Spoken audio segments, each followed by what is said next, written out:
ఇక పోలవరంలో గోదావరి వరద ఉధృతి పెరుగుతోంది. గోదావరి ఎగువ ప్రాంతాల్లో కురుస్తున్న వర్షాలకు ప్రాజెక్టు ఎగువన కాపర్ డ్యాం వద్ద వరద ఉధృతి కొనసాగుతోంది. కాపర్ డ్యాం కింద నుంచి వరద నీరు లీకై డయాఫ్రమ్ వాల్ ప్రాంతానికి చేరుతోంది. వరద ఉధృతికి డయాఫ్రమ్ వాల్ నీట మునిగింది. దీంతో అధికారులు హై అలర్ట్ అయ్యారు. ప్రాజెక్ట్ స్పిల్వే 48 గేట్ల నుంచి వరద నీటిని దిగువకు విడుదల చేస్తున్నారు. గోదావరిలో మరింత వరద పెరిగితే ప్రాజెక్టు పనులకు అంతరాయం ఏర్పడే అవకాశం ఉంది. పోలవరంలో గోదావరి వరదపై మరింత సమాచారం మా ప్రతినిధి దుర్గా మన్నయ్య అందిస్తారు.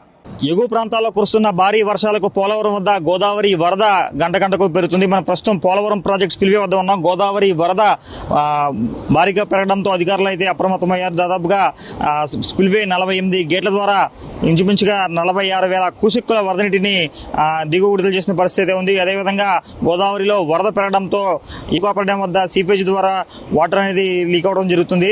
మరోవైపు పోలవరం ప్రాజెక్టు వద్ద ఇప్పటికే భారీ స్థాయిలో గోదావరి వరద చేరుతుందని అధికారులు అంచనా వేస్తున్నారు. అయితే పోలవరంలో వద్ద గోదావరి వరద భారీగా పెరిగితే పోలవరం ప్రాజెక్టు పనులకు కొంత అంతరాయం ఏర్పడుతుంది.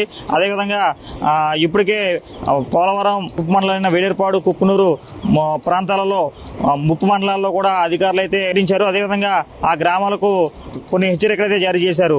గోదావరిలో వరద మరింత పెరిగితే వారందరినీ కూడా పునరావాస కేంద్రాలకు తరలి వెళ్ళిపోవాలంటూ కూడా అధికారులు ఆదేశాలు జారీ చేశారు. అయితే గోదావరి వరదపై ఎప్పటికప్పుడు జిల్లా కలెక్టర్ దీనిపై ప్రత్యేకంగా సమావేశం నిర్వహించారు. అదేవిధంగా ఎప్పటికప్పుడు కూడా ఆరా తీస్తున్నారు. అయితే గోదావరిలో వరద పెరుగుతున్నప్పటికీ కూడా అధికారులు అయితే పూర్తిగా అప్రమత్తమయ్యారని చెప్పుకోవచ్చు. దాదాపుగా పోలవరం ప్రాజెక్టు ఎగువ కాపర్ డ్యాం వద్ద గోదావరి వరద కింద నుంచి సీపేజీ ద్వారా డయాఫ్రమ్ వాల్ ప్రాంతానికి కూడా వరద నీరు చేరింది. అయితే అధికారులు ఇప్పటికే ఏదైతే పోలవరం ప్రాజెక్టు అధికారులు అయితే వరద పరిస్థితిపై ఎప్పటికప్పుడు ఆరా తీస్తున్నారు. మరోవైపు పోలవరం వద్ద గోదావరి ఏ విధంగా ఉంది, అదేవిధంగా వరద పెరిగితే ఏంటి పరిస్థితి ఏంటి అనే అంశంపై కూడా ఇప్పటికే నీటిపారుదల శాఖ మంత్రి పోలవరం ప్రాజెక్టుని పరిశీలించి వరద పరిస్థితిని అడిగి తెలుసుకున్నారు. అదేవిధంగా ఇప్పటికే పోలవరం ఏదైతే పట్టిసీమ ఎత్తిపోతల పథకం, అదేవిధంగా పురుషోత్తపట్నం ఎత్తిపోతల పథకం, అదేవిధంగా తాడిపూడి ఎత్తిపోతల పథకం ద్వారా కూడా గోదావరిలో వరద నీటిని అయితే డెల్టాకు విడుదల చేశారు. మొత్తంగా పోలవరంలో గోదావరి వరద క్రమేపీ పెరుగుతుందని చెప్పుకోవచ్చు. అదేవిధంగా ఇప్పటికే పోలవరం వద్ద చేపలకు ఎవరైతే గోదావరిలో చేపలకు వెళ్ళకూడదంటూ కూడా అధికారులు ఆదేశాలు జారీ చేసిన పరిస్థితి ఉంది. మరోవైపు పోలవరం వద్ద గోదావరి ఉధృతి కొనసాగుతుంది, అయితే పెరుగుతుంది. అదేవిధంగా ఇప్పటికే కూడా దాదాపుగా కొన్ని గ్రామాలు కూడా నీట మునిగిన పరిస్థితి ఉంది.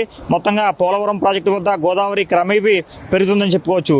మొత్తంగా ఏదైతే ఇప్పటికే అధికారులు దాదాపుగా పాపికొండల విహారయాత్రకు వెళ్లి టూరిజం బోట్లను కూడా నిలిపివేశారు. మరోవైపు అధికారులు వరద పరిస్థితిపై ఎప్పటికప్పుడు ఆరా తీస్తున్నారు. అయితే పోలవరం వద్ద గోదావరి వరద క్రమేపీ పెరుగుతుంది. ఇది పోలవరంలోని గోదావరి వరద పరిస్థితి. దుర్గా మన్నే, జీ తెలుగు న్యూస్, పోలవరం.